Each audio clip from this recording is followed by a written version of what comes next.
톨스토이의 인생 독본에 이런 이야기가 있습니다. 어떤 수도사가 주님께 물었어요. 주님, 나는 주님께 충실한 삶을 살고 싶습니다.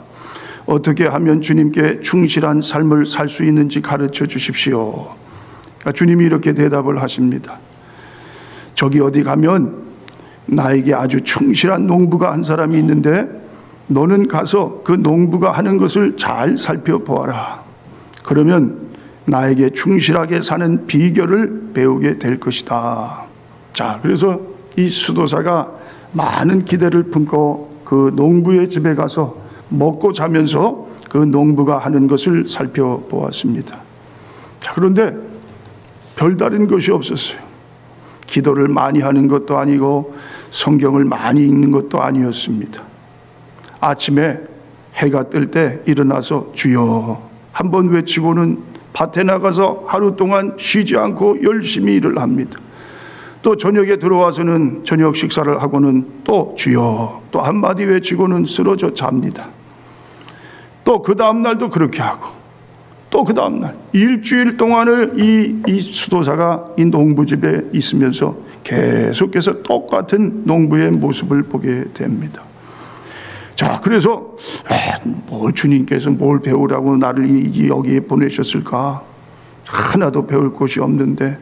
자, 그리고 주님께 찾아가서 물었습니다. 자, 주님, 뭘 배우라고 그 집에 나를 보내셨습니까? 하나도 배운 것이 없습니다. 그랬더니 주님께서요, 자, 너는 조그만 항아리에 물을 가득 담고 동네를 한 바퀴 돌아라. 그런데 항아리에 든 물이 엎질러져서는 안 되느니라. 자, 그래서 수도사가 또 예수님 말씀에 순종을 하면서요, 항아리에 물을 가득 담고 동네를 한 바퀴 돕니다. 물이 이 항아리에서 물이 어떻게 해요? 자, 이게 밖으로 나갈까봐 조심조심. 자, 그래서 한 바퀴를 돌고 예수님께로 옵니다. 자, 예수님께 이제 저는 잘 돌고 왔습니다. 근데 예수님께서 또 뭐라고 하시냐면요, 잘했다. 그런데 너는 물 항아리를 들고 마을을 도는 동안 나를 몇 번이나 생각했느냐? 수도사가요, 솔직히요, 이 항아리에 물이 이게 셀까봐, 그냥 떨어질까봐 한 번도 생각하지 못했습니다. 자, 그것 보아라. 너는 그 단순한 한 가지 때문에도 나를 한 번도 생각하지 못했는데 그 농부는 그렇게 바쁘게 농사를 지으면서도 하루에 2번씩이나 나를 생각하고 부르고 있느니라. 자, 거기서 수도사가 크게 깨달은 바가 있다고 합니다. 자, 이 이야기가 톨스토이의 인생 독본의 마지막 그러한 내용이 됩니다. 자, 여러분, 우리가 살아가는 지금 어떠십니까? 예. 자, 물 항아리라는 그러한 삶의 그러한 그 여러 가지 바쁨, 그렇죠? 여러 가지 이 인생의 환경, 자, 그 안에서 살아가면서 우리는 예수님을 생각하지 못하고 살아가는 그러한 우리들의 모습을 보게 됩니다. 자, 여러분, 이 세상에는 생각할 것이 많이 있어요. 그렇죠? 세상의 것들을 생각하게 되면요, 염려, 걱정, 근심 속에 살아가면서 참 이 세상에 깊이 빠져가게 됩니다. 또 나를 서운하게 한 사람을 깊이 생각하게 되면 미움이 많아집니다. 세상 물건을 생각하면 탐심이 생깁니다. 자, 하지만 예수 그리스도를 생각할 때 우리에게는 어떻게 해요? 참 소망이 넘쳐나게 됩니다. 예수님께서 주신 구원의 기쁨이 우리 마음속에서 어떻게 계속해서 그 흘러넘치는 그러한 복된 삶을 살아가게 됩니다. 자, 간절히 원하옵기는 여러분, 사순절을 우리가 지금 보내면서요, 어떤 생각을 하고 우리가 보내야 되느냐? 예수님을 생각하면서 보내시기 바랍니다. 깊이 예수님이 나에게 베풀어 주신 은혜, 예수님의 그 사랑, 자, 그것을 우리가 생각할 때 우리는 어떻게 해요? 험하고 제약된 세상도 능히 승리하면서 하늘의 신령한 은혜 가운데 이 세상에 참 만족하지 못하는 세상이 아니라 하나님 주시는 만족함이 넘치는 삶을 사는 우리 모두가 될 줄 믿습니다. 자, 모든 살아있는 것들 중에서 인간만이 자신의 존재 이유가 무엇인지를 질문하면서 살아가게 됩니다. 나는 누구인가? 그렇죠? 나는 왜 사는가? 무엇을 위해서 사는가? 어떻게 살아야 하는가? 자, 이것은 우리 인간만이 가질 수 있는 그러한 궁극적인 그 인생의 질문입니다. 자, 그런데요, 참 이러한 질문에 답을 주시는 말씀이 오늘 본문에 나와 있습니다. 자, 여러분 한번 보세요. 히브리서 3장 1절에 그러므로 함께 하늘의 부르심을 받은 거룩한 형제들아, 우리가 믿는 도리와 사도이시며 대제사장이신 예수를 깊이 생각하라. 자, 여기 보면요, 우리가 어떠한 사람인가? 내가 왜 이 세상을 살아가야 하는가? 무엇을 위해 사는가? 자, 그런데 여기 보니까 뭐라고요? 하늘의 부르심을 받은 자들이다. 그렇게 성경은 우리에게 말씀을 하고 있습니다. 네, 우리가 어떤 사람이에요? 하늘의 부르심을 받았다. 자, 하늘의 부르심을 받았다는 것이 그럼 구체적으로 무슨 뜻이냐? 자, 첫 번째는요, 하나님께 속해 있음을 의미합니다. 하나님께 우리는 속해 있다. 하나님께서 예수 그리스도를 통해서 나를 부르셨습니다. 그 많고 많은 사람 중에 나를 택하시고 구원해 주셨습니다. 그리고 하나님의 자녀 삼아 주셨습니다. 자, 그러므로 하나님의 부르심을 받았다는 말은요, 나는 하나님의 것입니다. 하나님에 속한 그러한 사람입니다. 세상에 속한 것이 아니라 하나님께 속했습니다. 죄에 속한 것이 아니라 나는 어떻게 해요? 하나님께서 주시는 구원의 용서의 그 은혜의 삶을 살아가는 그러한 사람입니다. 자, 그렇습니다. 이것이 하늘의 부르심을 받았다. 자, 그런 말이에요. 자, 그런데요, 이 놀라운 은혜와 축복보다 더 우리를 감동할 수밖에 없는 그러한 이것이 있습니다. 그것이 뭐냐면요, 하나님의 부르심에는 후회함이 없다는 그러한 말씀이에요. 자, 로마서 11장 29절 하나님의 은사와 부르심에는 후회하심이 없느니라. 자, 나를 부르신 하나님의 부르심에는 뭐가요? 후회하심이 없다. 하나님은 절대 후회하시는 분이 아니에요. 우리 인간은 늘 후회하면서 살아요. 그렇죠? 뭐 은혜가 넘칠 때는 자신만만하게 살고 뭐든지 할 수 있을 것 같고, 그런데 은혜가 떨어지면 어떻게 해요? 그렇죠? 늘 자신을 한탄하면서요, 그러면서 살게 됩니다. 그런데 하나님께서 우리를 불러주신 거에는 뭐예요? 결코 후회하심이 없다. 하나님은 우리를 부르신 것을 어떻게 해요? 자랑 삼아 주시는 거예요. 하나님은 기뻐하시는 거예요. 하나님의 사랑은 영원한 거예요. 그 사랑은 뭐 중간에 가다가 그 사랑이 뭐기는 뭐예요? 그냥 없어지는 게 아니에요. 영원한 그러한 하나님의 사랑으로 우리를 택해 주시고 지금도 우리를 어떻게 계속해서 인도해 주시는 그러한 하나님이시다. 자, 그렇습니다. 그러니까 우리는 세상에 속한 자가 아니라 하나님께 속한 자다. 자, 그 다음에 두 번째, 하늘의 부르심을 받았다는 그 말은요, 거룩함으로 부르심을 받았다. 거룩함. 거룩하다는 뜻이에요. 거룩한. 자, 1절에 그러므로 함께 하늘의 부르심을 받은 거룩한 형제들아. 그러니까 여러분과 저는 어떠한 사람들입니까? 거룩한 사람이에요. 거룩한 사람. 네. 하나님께서 내가 거룩하니 너희도 거룩해야 된다 그랬어요. 그러니까 하나님의 자녀는 하나님을 닮아야 되는 거예요. 그렇죠?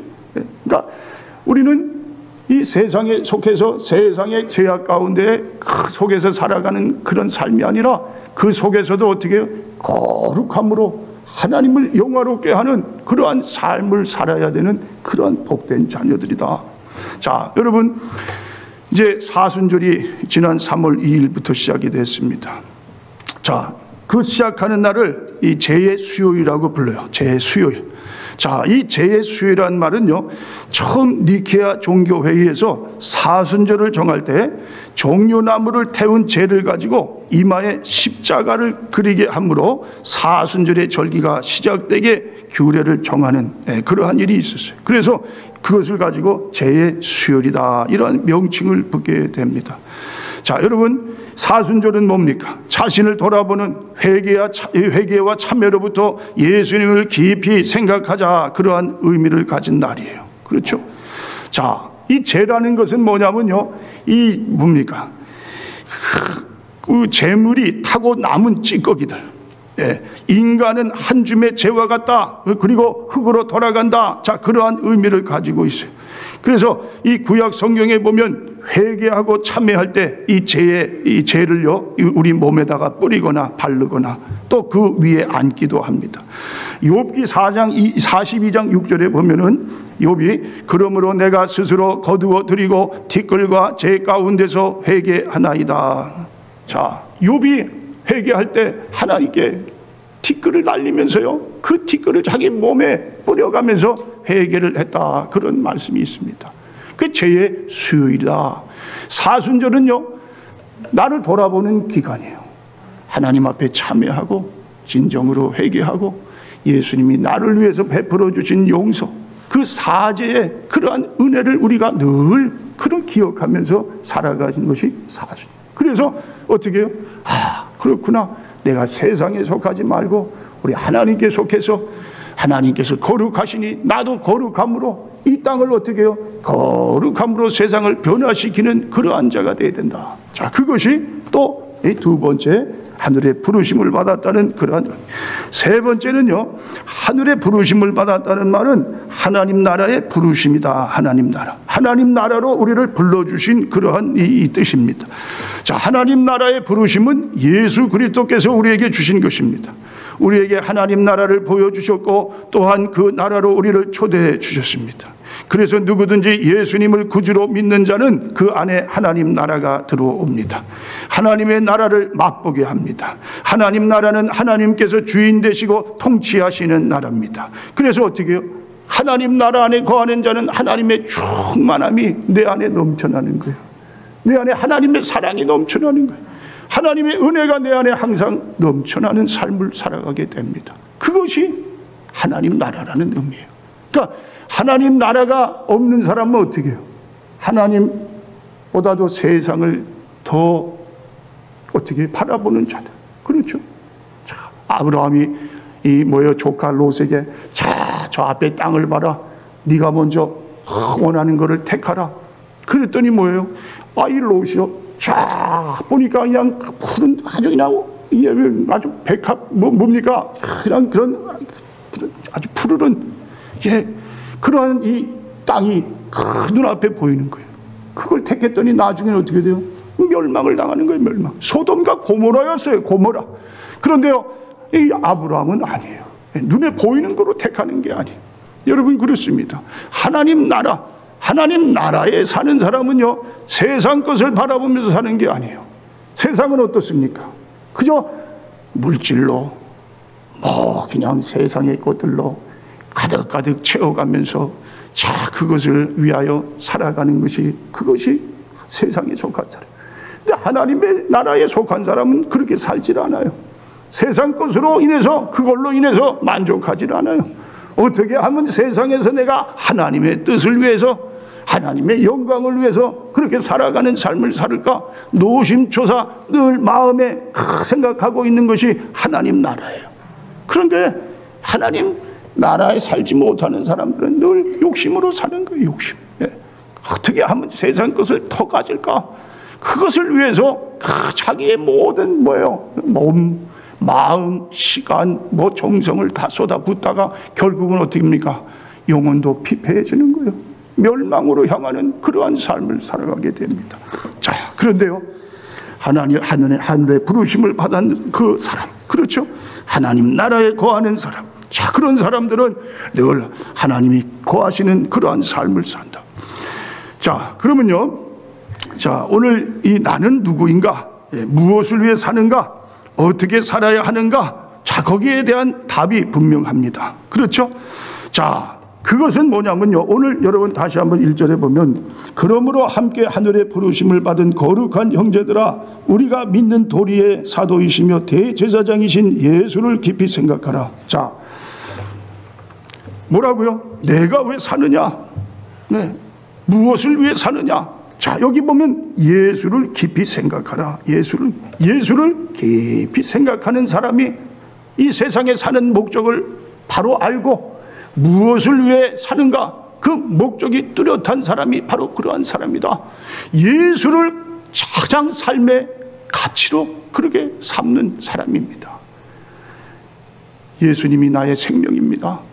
예수님이 나의 소망입니다. 예수님이 나의 삶의 목적입니다. 예수님처럼 내가 살아가기를 원합니다.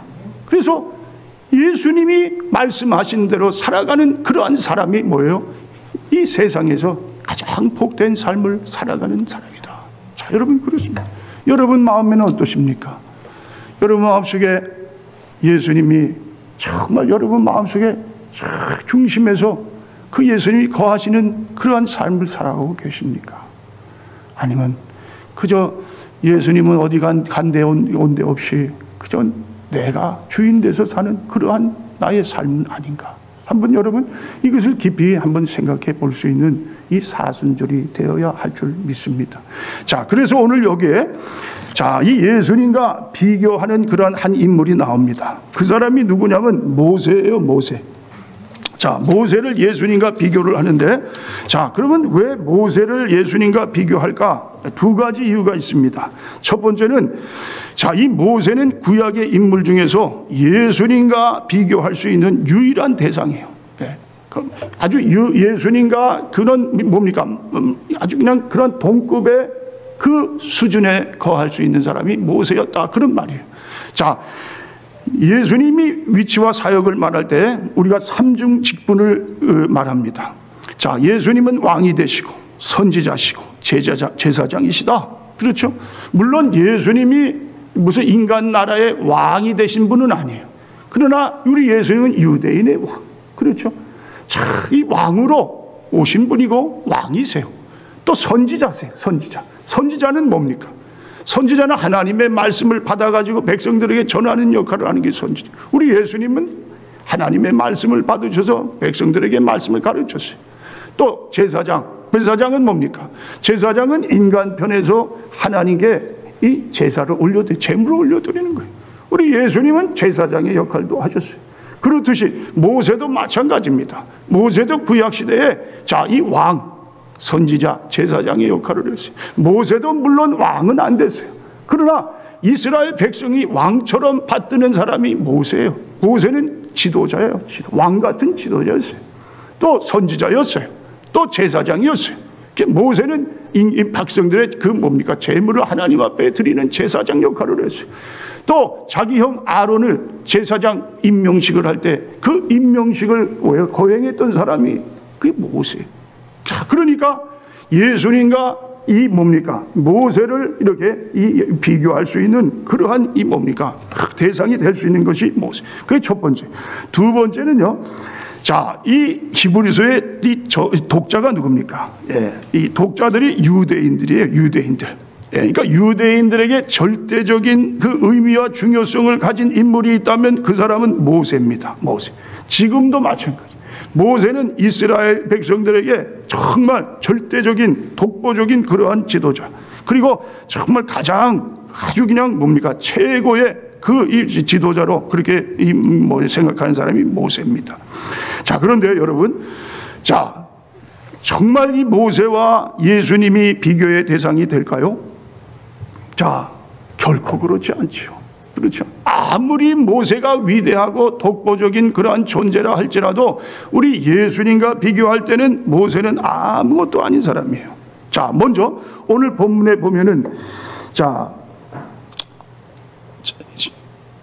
6절 보세요. 6절에 5절로 봅니다. 5절로 또한 모세는 장래에 말할 것을 증언하기 위하여 하나님의 온 집에서 종으로서 신실하였고 그리스도는 하나님의 집을 맡은 아들로서 그와 같이 하였으니 우리가 소망의 확신과 자랑을 끝까지 굳게 잡고 있으면 우리는 그의 집이다. 자, 여기 보면 모세를 하나님의 온 집에서 종으로서 신실했다. 자, 모세는 종의 종. 근데 우리 예수님은 뭐예요? 자, 하나님의 집을 맡은 아들로서, 아들. 예수님은 아들이세요. 그렇죠? 종과 아들은 절대 어떻게 해요? 이거는 비교의 대상이 안 돼요. 예수님은 이 세상에 하나님의 아들로 오신 분이에요.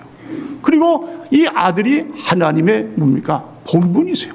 하나님으로서 또 이 세상에 구원의 역사를 이루신 분이 우리 예수님이세요. 그러니까 모세와 예수님과는 절대 비교의 대상이 안 된다는 거예요. 또 보세요. 모세가 지도자로서 큰 역할을 했던 게 뭡니까? 애굽에서 이스라엘 백성들을 탈출시키는 거예요. 홍해를 걸는 거예요. 홍해. 홍해는 뭐예요? 홍해는요, 이 상징이 죄와 죽음입니다.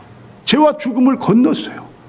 그리고 이제 이스라엘 백성들을 약속의 땅으로 인도해 갑니다. 자, 그런데 모세는 그 순간적으로 그 홍해를 가른 사람이에요. 그런데요, 우리 예수님은요, 홍해를 영원토록 뭡니까? 그걸 가르친 분이 우리 예수님이에요. 자, 뭡니까? 어디서 그걸 가르쳤어요? 예수님은 십자가에서 우리 인간의 죄와 죽음을 다 어떻게 그걸 이겨내셨어요. 예수님이 길을 열어놓으셨어요. 영원한 길로 우리를 인도해 가십니다. 근데 모세가 가른 홍해는 그거는 뭐예요? 그냥 잠깐 그렇게 열어놓은, 그리고 다시 닫혀버렸어요. 그런데 우리 예수님은 우리를 어떻게 해요?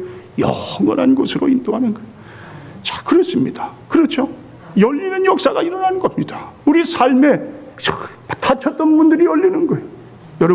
여러분 삶 가운데 어떤 것이 닫혀 있습니까? 난 건강의 문이 닫혀 있어. 경제의 문이 닫혀 있어. 사업의 문이 닫혀 있어.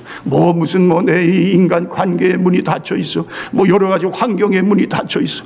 자, 닫힌 문을 완전하게 여실 수 있는 분이 누구냐? 예수 그리스도만이 그 문을 열어주실 수 있는 분이다. 여러분의 문이 예수님 때문에 열리는 역사가 일어나기를 주님의 이름으로 축원을 드립니다. 또 모세는 어떤 사람이에요? 모세는 시내산에서 하나님께 율법을 받은 사람이에요. 십계명을 받았어요. 그런데 우리 예수님은 어떠셨어요? 예수님은 친히 말씀이 되신 분이에요. 말씀이 되셔서 하나님이 말씀으로 이 땅에 내려오신, 육신의 몸을 가지고 내려오신 분이 예수님이세요. 예수님이 복음이에요. 복음. 자, 모세의 이 법은 율법이라고 합니다. 율법은 우리를 어떻게 해요? 구원해 줄 수가 없어요. 여러분, 우리가 구원받는 거는요, 복음으로 구원받습니다. 복음. 예수님으로부터 구원받는 거. 오직 예수만이 우리를 구원해 주시는 분이에요. 그런데 모세의 율법은 그건 우리를 구원해 줄 수가 없어요. 완전한 게 아니에요. 그런데 예수님은 복음으로 율법을 완성시키신 분이에요. 여러분, 어떻게 이 모세와 예수님을 비교할 수 있습니까? 예수님은 정말 이러한 분이시다. 그러니까 여러분이 오늘 예수를 깊이 생각하라. 예수님을 어떻게 생각합니까? 여러분이 하루 종일 아까 우리 처음에 예화를 든 것처럼 물 항아리 그걸 쏟지 않기 위해서 그것만 바라보고 하루 종일 뛰어갑니다.